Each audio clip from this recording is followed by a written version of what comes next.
तो नया साल आ चुका है और नए साल पे ये है मेरी फर्स्ट वीडियो ऑन लोगिनियन। बात तो सही है। इसीलिए तो लोगिनेशन का सूट चुरा के पहना हूं। भैया नया साल है, कुछ तो अच्छा पहनूंगा। अब मैंने सोचा है कि इस नए साल की शुरुआत जो है ना थोड़ी धमाके से की जाए। धमाका बोले तो अपन एक ऐसे कैरेक्टर पे बात करेंगे जो कि डाउन यूनिवर्स की one of the strongest character है, या फिर दी स्ट्रॉन्गेस्ट कैरेक्टर। कौन है वो? रेको काशिमा। लेकिन यहाँ सवाल उठता है कि आखिर रेको काशिमा कितनी पावरफुल है। तो चलो let's try to find out, लेकिन विद अ स्पॉइलर अलर्ट। तो जो लोग डान के सिर्फ एनिमे देखे हैं उन्हें अब तक रेको काशिमा के बारे में ज्यादा कुछ पता नहीं होगा, क्योंकि भैया मांगा के अंदर रेको काशिमा चैप्टर 74 में अपीयर होती है, जबकि एनिमे में शायद 30 से 35 चैप्टर ही कवर हुए हैं सीजन 1 के अंदर। डरे रखो सीजन 2 इसी साल आ रहा है। ये समस्या है रे। समस्या तो है, लेकिन सिर्फ उनके लिए जिन्होंने मेरी डान की वीडियोस नहीं देख रखी है।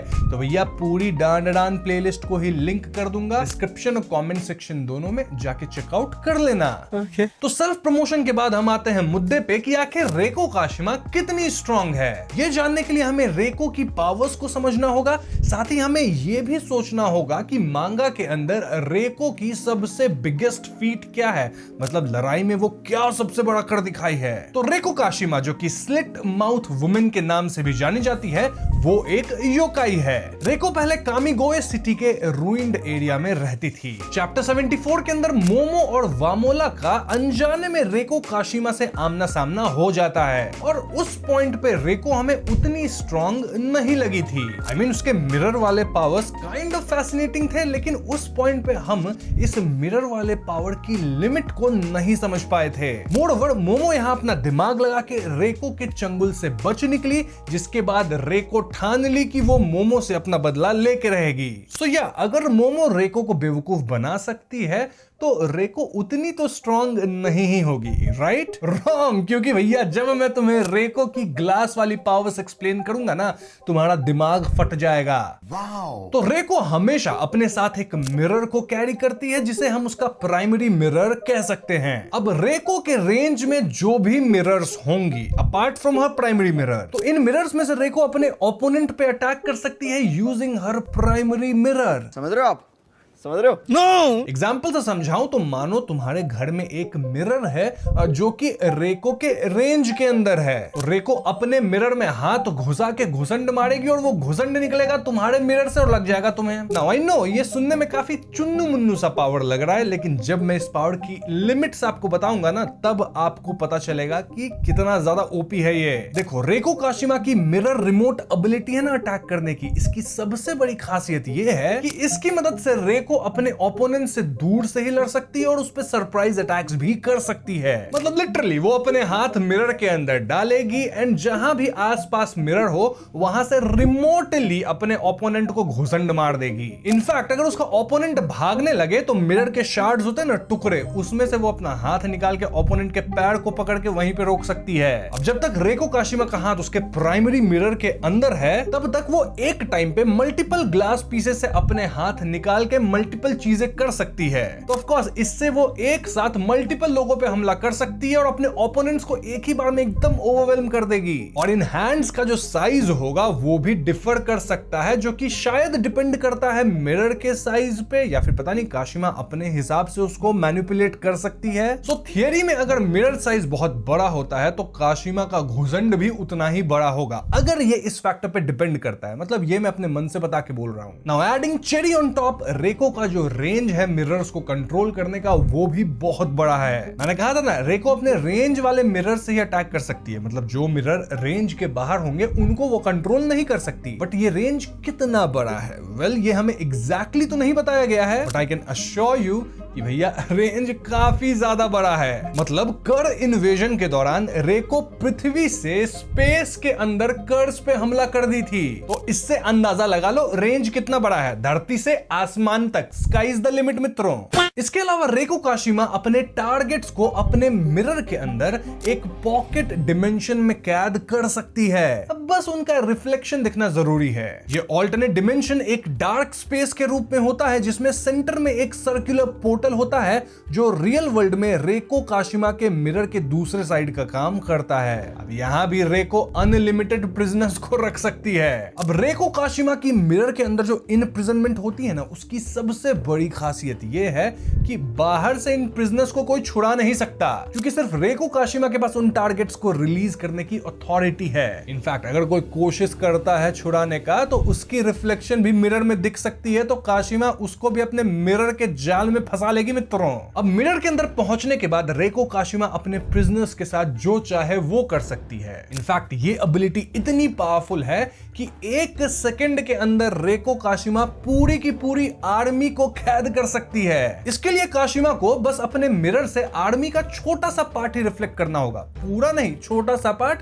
और पूरी आर्मी हो गई कैद। बेसिकली ये ऐसे काम करता है कि कोई एक बड़ा ग्रुप है तो उसका छोटा सा पार्ट भी रिफ्लेक्ट हुआ तो पूरे ग्रुप को ही ऑल्टरनेट डिमेंशन में भेज दिया जाता है। इससे हम ये भी समझ पाते हैं कि रिको की जो ऑल्टरनेट डिमेंशन है वो काइंड ऑफ इनफाइनाइट है और वहां जितनी मर्जी चाहो वो चीज तुम स्टोर कर सकते हो, बी इट लिविंग थिंग और नॉन लिविंग थिंग, यानी कि प्रिजनर्स या लोग जो तुम्हारे दुश्मन है। अगर तुम रेको काशिमा हो तो जो लोग मिरर के अंदर कैद होते हैं वो प्रोपोर्शनली छोटे दिखते हैं अगर रेको काशिमा अपने किसी बॉडी पार्ट को उस डिमेंशन में भेजती है। अब इन सब के अलावा रेको के पास कुछ छोटी मोटी पावर्स भी हैं, लाइक वो कनेक्टेड मिरर्स में से किसी को भी हिप्नोटाइज कर सकती है अगर उस मिरर के अंदर वो बंदा अपनी रिफ्लेक्शन को देखता है।